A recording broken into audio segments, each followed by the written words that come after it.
बिस्मिल्लाहिर्रहमानिर्रहीम। खातिन हज़रात, अख्तर अब्बास का सलाम पहुँचे। दिन सारे बहुत अच्छे होते हैं, पर कभी कभी किसी ख़ास वजह से, किसी ख़ास वाक़े से बाज़ वक़्त दिन का आगाज़ बेमज़ा और बदमज़ा भी हो जाता है। हुआ ये कि आज जो सुबह आगाज़ हुआ, मैं नाश्ता ज़रा जल्दी करता हूँ, तो देसी घी से बना हुआ पराठा था। अभी पहला लुकमा लिया था तो पता नहीं क्या गलती मुझसे ये सरजद हुई कि मैंने फेसबुक खोल ली। आम तौर पे मैं खाने और नाश्ते के दौरान ये हरकत नहीं करता, करनी भी नहीं चाहिए। जो ही मैंने उसको खोला, तीसरी या चौथी वीडियो जो थी सिंध के किसी एक बूढ़े आदमी की थी, जिसके बारे में लिखा हुआ था कि ये किसी दफ्तर में क्लर्क था, जहाँ लोगों के जो जायज़ काम और ख़ास तौर पे टीचर्स के, खातून जो टीचर आती थी, उनको ये तंग करता था और उनके कामों पे इतराज़ दर इतराज़ लगाता था। और एक खातून को उसने इतना तंग किया, उसकी पेंशन का केस था। और ख़वातीन आमतौर पे जो टीचर्स होती हैं बहुत ही बेयारो मददगार होती हैं। इनके बूढ़े वालिदैन अनपढ़ होते हैं, आमतौर पे खामद भी इस काबिल नहीं होते, इसलिए बेचारी वो खुद भाग दौड़ करके बोर्ड से, गांव से टीचिंग के लिए आती है और कमाती हैं। जब उसने काम से इनकार किया, हर बार इनकार किया, तो उसने जाते हुए कहा कि तेरे मुंह में कीड़े पड़े जो तूने मेरी ज़िंदगी को इतना तंग किया। जो अगला सीन था वो ये था कि डॉक्टर अपने पेशेंट्स को, और पेशेंट के साथ जो उसके थे तालिब इल्म, उसने उसका होंठ उठाया तो नीचे पूरे दांतों के ऊपर कीड़े पड़े हुए थे, छोटे छोटे, जैसे वो कहते हैं कुरबल कुरबल कर रहे थे। नहीं, दैट वाज द मोमेंट जब नाश्ता तो वहीं रह गया। It was so horrible. तो मुझे बहुत साल पहले का शेख ज़ैद का वो सीन याद आया, जब वकार मलिक साहब, जो जाहिद मलिक के भांजे थे, पंजाब यूनिवर्सिटी में टीचिंग करते हैं, उसमें मैथ कम्युनिकेशन में, तो ये अदाकार रंगीला को देखने गए थे। तो वापसी पे उन्होंने इतना खौफनाक मंजर बताया। उन्होंने कहा कि बिल्कुल उसके साथ के कमरे में किसी आदमी के जिस्म में कीड़े पड़े हुए थे, और इतने थे कि वो जिस्म खाते थे तो घर वाले आधा आधा किलो कीमा ला के वहाँ उसके जिस्म में डालते थे ताकि उसके जिस्म को ना खाएं, उसको खाएं। और उस बदबख्त को भी किसी माँ ने बद्दुआ दी थी कि जिसके छोटे बच्चे की उसने, बदबख्त ने, इज्जत लूट ली थी। उसने कहा था कोई कानून मेरे साथ नहीं है, गांव का कोई आदमी मेरे साथ नहीं है, चूँकि तुम बड़े हो, तुम ताकतवर हो, पर तुमने जो जुल्म ढाया है, मेरी बद्दुआ है कि तेरे जिस्म में कीड़े पड़े। और वो अल्लाह ने दोनों की सुन ली। खातिन हज़रात, जहाँ से आज बात का आगाज़ हुआ, कई दिनों से मेरे पास ऐसी कंप्लेंट्स आ रही थी बच्चों की, ख़ास तौर पे हमारी जो पाकिस्तान की सबसे बड़ी यूनिवर्सिटी है, जिसमें कोई 40,000 के करीब तलबा और तालबात पढ़ते हैं। सिर्फ एक ये यूनिवर्सिटी नहीं है, जितनी भी सरकारी यूनिवर्सिटियाँ या सरकारी अदारे हैं, जहाँ जहाँ क्लर्क बादशाह हैं, यानी क्लर्क बादशाह नफ़रत का सिंबल हैं।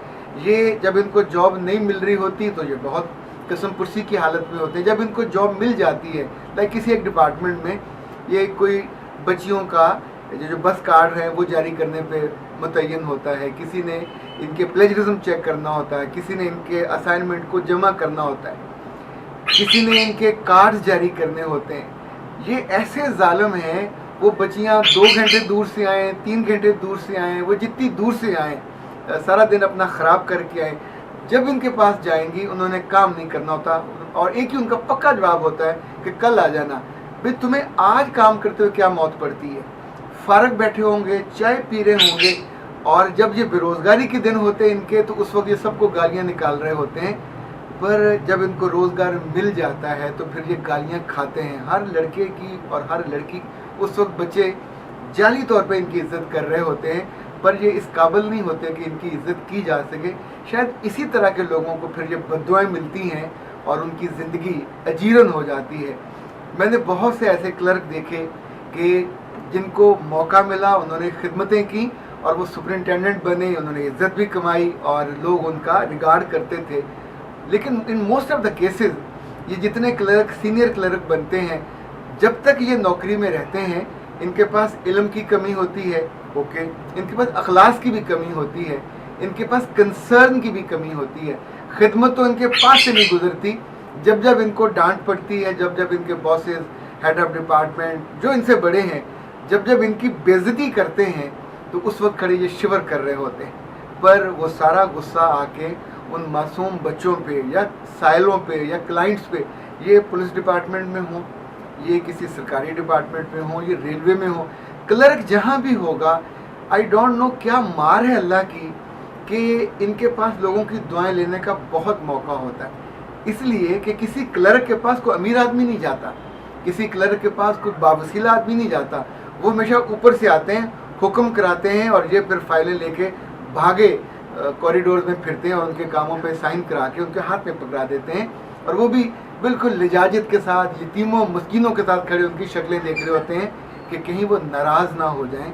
لیکن اپنے جیسے لوگوں پہ جو ان سے انہی کی طرح کے ہوتے ہیں کمزور، جو انہی کی طرح بے وسیلہ ہوتے ہیں، جب انہیں ان کے کام کرنے پڑتے ہیں تو یہ وہ موقع ہوتا ہے جب اچھا اس کام کیا انہیں تنخواہ دی جا رہی ہوتی ہے، اسی کام کے لیے رکھا ہوتا ہے کہ سسٹم کو بہتر کریں، سسٹم کو چلنے دیں.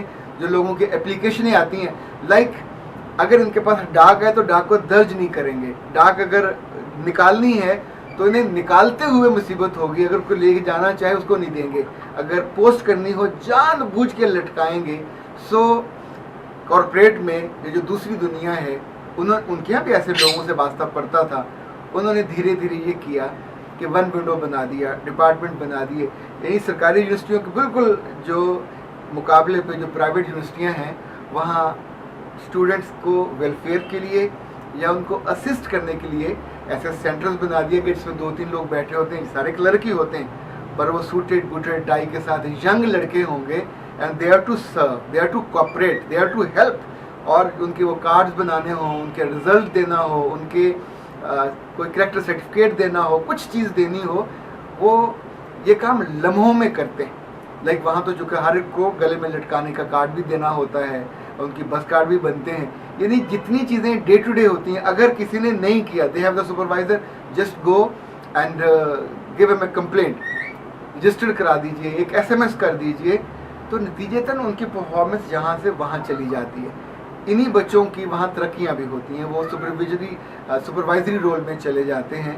پر یہ جو ہمارے کار سرکار میں جتنے کلرک ہوتے ہیں، چاہے وہ ڈپٹی کمشنر آفس میں ہوں، چاہے وہ تحصیلدار کے آفس میں ہوں، میں کبھی کبھی دکھ سے سوچتا ہوں کہ یہ بھلے لوگ جنہیں بیچارگی کے بعد، جنہیں کم تعلیم کے بعد، جنہیں شاید کم وسیلہ ہونے کے بعد نوکریاں ملی، ممکن ان میں سے کچھ نے رشوت دے کے، کچھ نے بالکل لوگوں کے پاؤں پڑ کے منتیں ترلے کر کے نوکریاں لی ہوں. لیکن خواتین حضرات، جب آپ ایک ٹریک پہ آ گئے اور آپ کو موقع مل گیا اور آپ کو تنخواہ بھی ملنے لگ گئی، تو پھر بددعائیں سمیٹنے کا جو فیصلہ ہے یہ تو آپ کا اپنا ہوتا ہے. یعنی یہ عبرتناک منظر، اللہ معاف کرے، یعنی جس عمر میں انسان کو اللہ اللہ کرنی چاہیے، توبہ کرنی چاہیے اور اپنے آخرت کا سامان کرنا چاہیے، پر چونکہ آپ نے پہلے نہیں کیا، کوئی ٹریک ریکارڈ ہی ایسا نہیں ہے، اور اس عمر میں اب عبرت کا سامان بن جاؤ. لوگ آپ کی ویڈیوز بنا کے سوشل میڈیا پہ ڈال رہے ہوں اور ساتھ وہ جملے لکھ رہے ہوں، اور ممکن اس عورت کا کہیں، کیونکہ یہ جو واقعہ ہوا ہوتا ہے یہ ایک آدھ بندے کے سامنے نہیں ہوتا، یہ بھرے دفتر میں ہوتا ہے، اور وہ بددعائیں بھی لوگوں کو یاد رہتی ہیں، وہ لمحے بھی یاد رہتے ہیں. خدا نہ خواستہ آپ کا کوئی جاننے والا کلرک ہو، خدا نہ خواستہ آپ کا کوئی بھائی کم پڑھا لکھا ہو اور کسی سرکاری ڈپارٹمنٹ میں وہ کسی ایسی ہی کلیریکل جاب پہ ہو جہاں اسے لوگوں کو ہیلپ کرنی چاہیے، مدد کرنی چاہیے، اور وہ رشوت کے لیے یا اپنے دل کی تنگی کی وجہ سے یا اپنے لتھارجک ہونے کی وجہ سے کام نہ کرنے پہ آمادہ ہو اور لوگوں کو تنگ کرتا ہو، تو یاد رکھیے گا بددعائیں قبر کے آغاز تک پیچھا کرتی ہیں، اور اس سے پہلے بھی انسان کو عبرت کس مقام پہ پہنچا دیتی ہیں کہ اللہ معاف کرے. آپ دیکھتے ہو، سنتے ہو، سوچتے ہو تو آپ کا ناشتہ وہیں رک جاتا ہے، آپ ایک لقمہ نہیں لے پاتے. اختر عباس کو اجازت دیجیے. السلام علیکم.